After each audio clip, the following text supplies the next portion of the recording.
Talaga, So, good morning guys. Welcome to another vlog.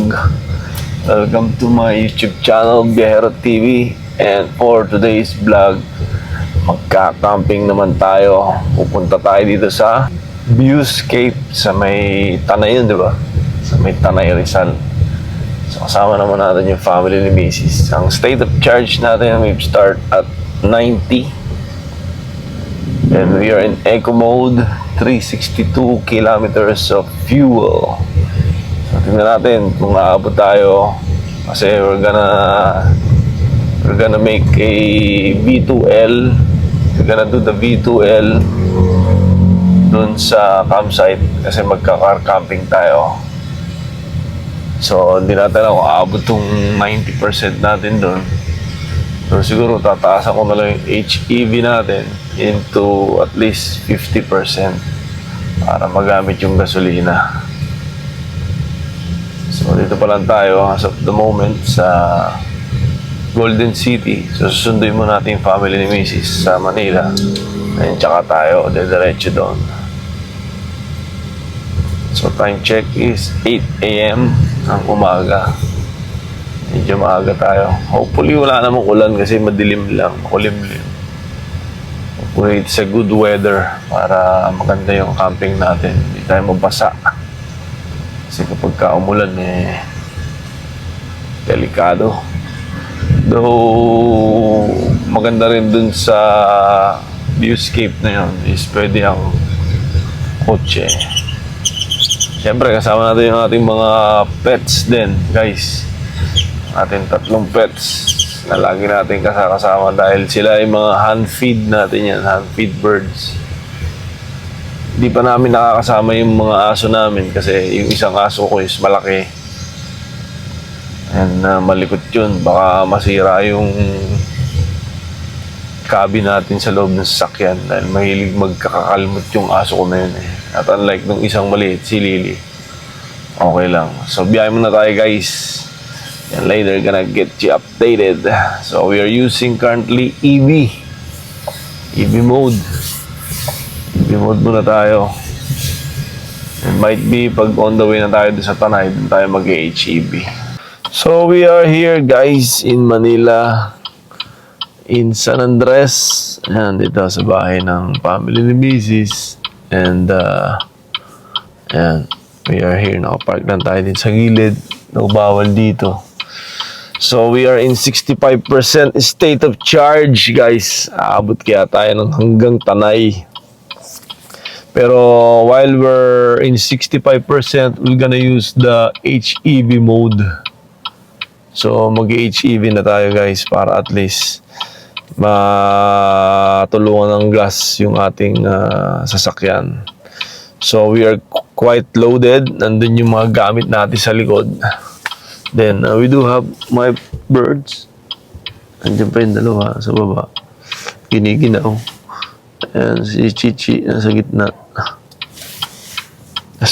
Lalagyan muna natin yung lamesa, guys. Yan. So, we are on our way, guys. Aabot kaya tayo dun sa Bima pa. state of charge natin na 64%, though we are Lutang using dali HEV. And we are loaded. Sama natin sila papa. Gonna go to Viewscape Nature Park. Medyo minute na guys. Kanina talagang makulimlim.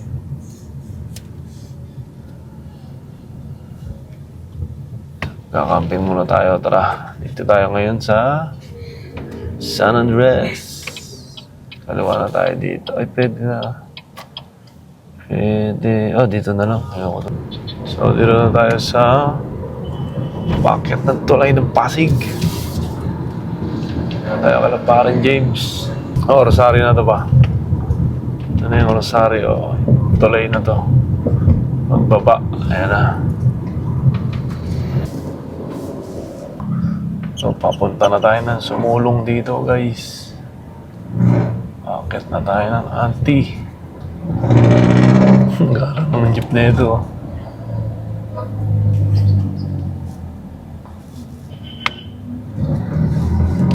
So hindi ko siya actually na video ko siya, pero ang nangyari is ganito, nag-corrupt kasi yung memory ng aking camera kasi ang camera natin is nano. So may internal memory siya and hindi ko napansin na napuno na siya. Once na napuno kasi to, hindi mo na nagko-corrupt siya.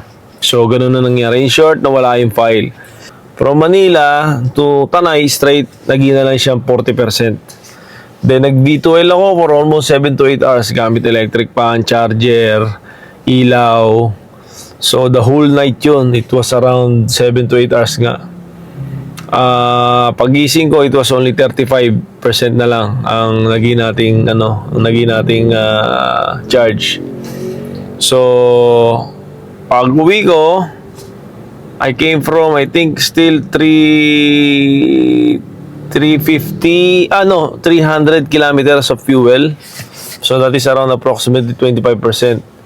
Then naka 35% of charge. Ang SOC natin noon is 40%. So while traveling pa uwi, downhill, so most of the time is regenerative.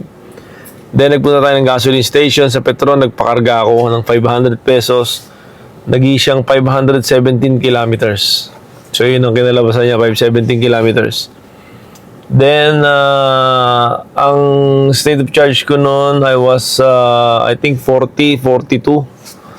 Then from that part, umabot ako ng 29 kilometers galing Tanay hanggang doon sa Petron.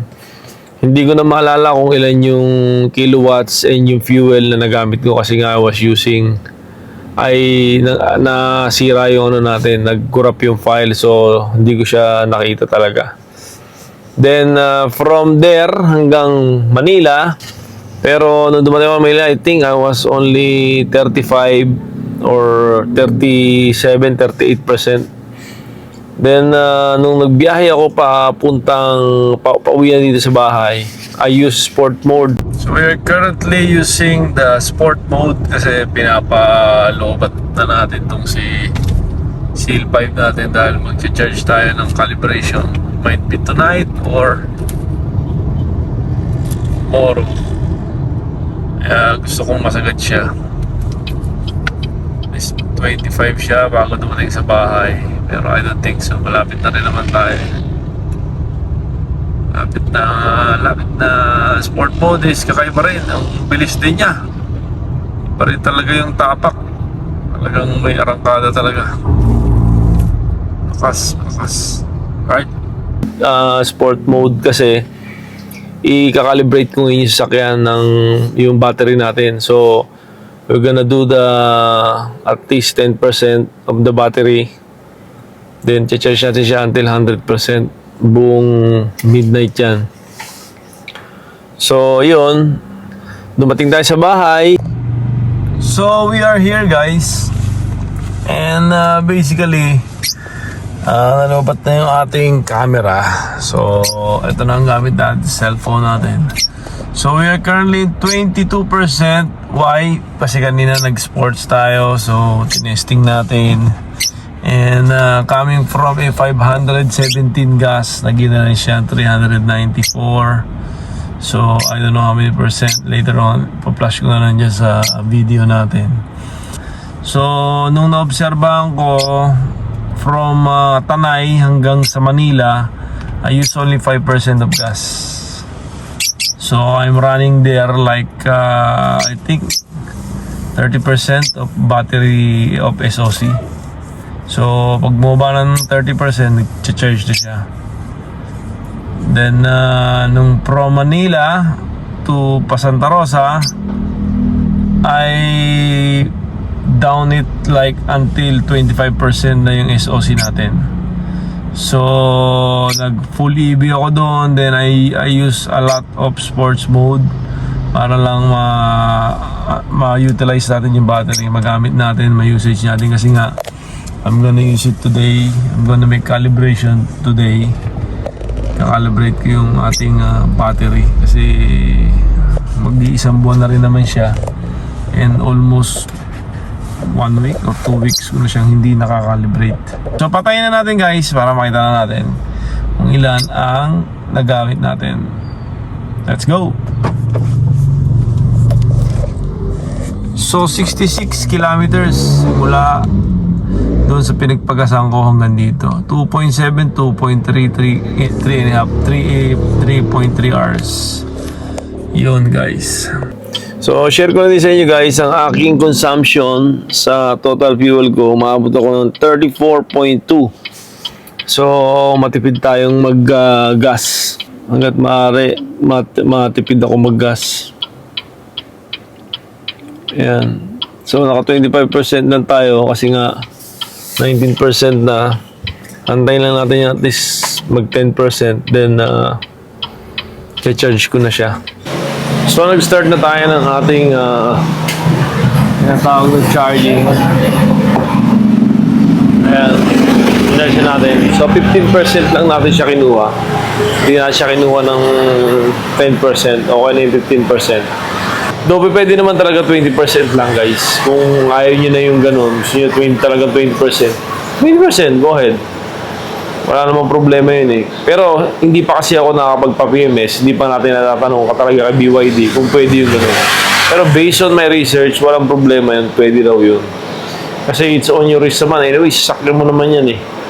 Hindi naman lahat ng sasabihin ng taga BYD is accurate din eh. So, kung ano yung nakikita mong naging good sa sasakyan, kasi ako, what I observe din sa sasakyan ko is accurate pa yung range ito dahil nag-test na ako ng ibang test, ng mga iba-ibang test na ginawa ko. And okay naman.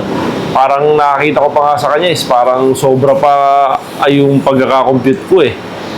Kasi kung sa 1,125 gula sa i-compute yung last na check ko sa fuel niya and sa battery niya is okay naman. Yung battery is almost 110 eh, 212. Oh. Then may nagawa na ako 105. Hindi siya actually basta ang what I observe is kung paano ka tumapak, ganun siya talaga. Kung paano ka tumapak. Nakailan test ako sa Batangas. Laguna, Batangas, Laguna. Kaya talagang masasabi ko na it depends sa'yo eh. Then, nung ginawa ko yung dati, nag 20% lang ako, okay naman. Okay naman din. So, ngayon ko lang gagawin itong 15%. Then, maybe in the next natin, isa PMS ko na siya ipapakalibrate. So, again, hanggang dito na lang guys ang ating video for our battery calibration na ginawa natin, and also yung ride natin na nagpunta tayo ng Tanay from Santa Rosa, Manila, Antipolo, Tanay, then going back to our home, same route, Tanay, Antipolo, Manila, Santa Rosa. We've traveled almost 190 kilometers back to back na yun, guys. Then, ang fuel consumption ko is ang nagastos ko lang is 500 lang, guys. From Tanay yun, doon ako nagpagas pabalik dito sa Santa Rosa. But again, in the beginning, I came from Santa Rosa without using gas. So, ayun lang yung ating recap, guys. So, again, please follow my YouTube channel, BR TV, for more Seal 5 Premium videos, and please like and share. If you don't like to like and share and subscribe, if you're not ready to subscribe, okay lang, but please hit the like para sa ating algorithm. Alright guys, thanks for watching. Peace.